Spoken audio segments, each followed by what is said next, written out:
Hello बच्चों, VK educational classes में आपका स्वागत है। परिवेश हिंदी पाठमाला कक्षा 8 का हमने यह है भारत देश हमारा पढ़ा था। ये हमने पाठ और मैंने आपसे कहा था कि अगले वीडियो में मैं आपको इसके प्रश्नों का उत्तर बताऊंगी। तो चलिए फिर आज हम शुरू करते हैं। सबसे पहले हम मौखिक प्रश्न पर आते हैं। कवि किसका यशगान कर रहा है? तो सबसे पहला क्वेश्चन है इसमें कि कवि किसका यशगान कर रहा है, बताइए, सोचिए।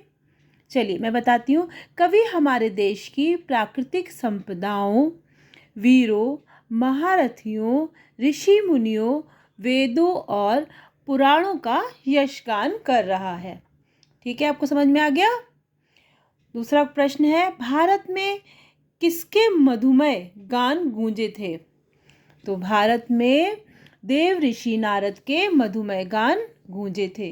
नारद गुणगान करते रहते थे हमेशा, तो उसी के लिए ये बताया गया कि भारत में देव ऋषि नारद के मधुमेह गान गूंजे थे। तीसरा प्रश्न है, गंगा नदी को पावन कलकल धारा क्यों कहा गया है?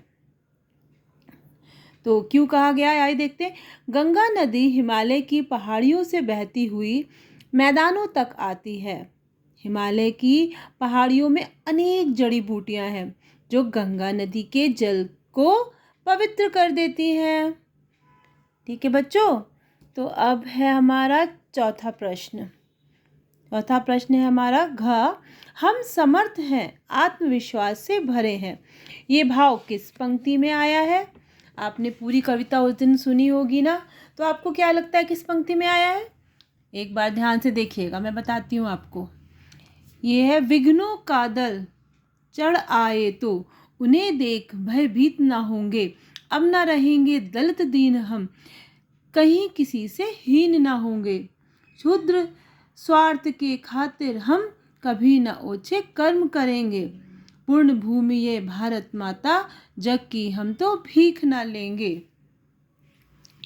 इसमें ही हमारी ये पंक्तियाँ आ रही हैं। ये जो आ रहा है कि हम समर्थ हैं, आत्मविश्वास से भरे हैं, ये भाव हमारे इस पैरे में ही आ रहे हैं। ठीक है, तो फिर अब हमारा 5th क्वेश्चन, अंगा, कविता में भारत की कौन कौन सी विशेषताएं बताई गई हैं? तो अब देखिए कौन कौन सी विशेषताएं बताई गई हैं। आपने कविता पूरी पढ़ी ली, आपको समझ में आ गया होगा। इसका उत्तर ऐसे लिखेंगे, कविता में भारत देश को अनुपम और अद्भुत कहा गया है। हमारा देश भारत प्राकृतिक संपदाओं से भरा हुआ है। ये धन्य धान्य से परिपूर्ण है तथा ये वीरों, महारथियों और ऋषि मुनियों की भूमि है। वेद और उपनिषद हमारी संस्कृति और सभ्यता का प्रमाण है। ठीक है, अब हम आते हैं अपने लघु प्रश्नों पर। लघु प्रश्न में पहला प्रश्न क्या है? कवि भारत का यश क्यों गाना चाहते हैं? ठीक है, तो कहा जा रहा है कि जो कवि हैं वो भारत का यशगान क्यों गाना चाह रहे हैं, क्यों गाना चाहते हैं? तो आइए इसका उत्तर देखते हैं। कवि भारत का यश इसलिए गाना चाहते हैं क्योंकि वह भारतवासी हैं और अपने देश के गौरव को पूरे विश्व को सुनाना चाहते हैं। ठीक है, अब खा, भारतवासी अपनी निडरता किस प्रकार सिद्ध करेंगे? का उत्तर देखते हैं। भारतवासी विघ्न आने पर डरेंगे नहीं, बल्कि निडरता के साथ उसका सामना करेंगे। ठीक है, अब है गा, क्षुद्र स्वार्थ में डूबकर मानव क्या करता है? तो इसका उत्तर है, क्षुद्र स्वार्थ में डूबकर मानव निंदित कार्य करता है, मतलब ओछे काम करता है। ठीक है, अब हमारे दीर्घ प्रश्न। दीर्घ प्रश्न है, कवि ने भारत को किन किन कारणों से महान बताया है? कवि ने भारत की धरती को हिमालय जैसे पर्वत, उपनिषदों, ऋषियों, महान वीरों, गंगा नदी, उपजाऊ भूमि ज्ञान के अनुपम स्रोत के कारण ही महान बताया है, क्योंकि हमारे देश में किसी चीज़ की कोई कमी नहीं है। यहाँ हिमालय है, इतने ऊंचे हिमालय जिनकी किसी से साथ तुलना नहीं की जा सकती। उपनिषद है, ऋषि मुनियों के बारे में बताया है। गंगा नदी है जिसमें इतनी औषधियाँ जिसमें मिली हुई हैं, हमारे जड़ी बूटियाँ मिली हुई हैं। तो इसीलिए कवि ने ज्ञान के अनुपम स्रोत के कारण ही हमारे देश को महान बताया है। ठीक है, अब हमारा है गा। हिमालय को विश्व में बेजोड़ बताया गया है। नहीं, खा, पहले खा प्रश्न पे जाएंगे। भारत को धरती का स्वर्णिम देश क्यों कहा गया है? इसका उत्तर है, भारत को धरती का स्वर्णिम देश इसलिए कहा गया है क्योंकि यहाँ उपनिषद और वेद जैसे अमर ग्रंथ हैं जिनका गुणगान पूरे विश्व में होता है।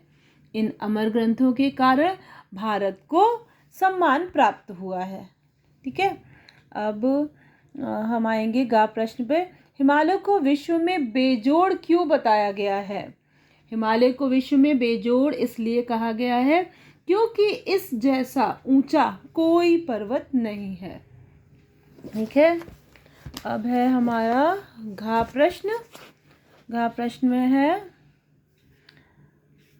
भाव स्पष्ट करिए। ये हमारा घा प्रश्न है। जग की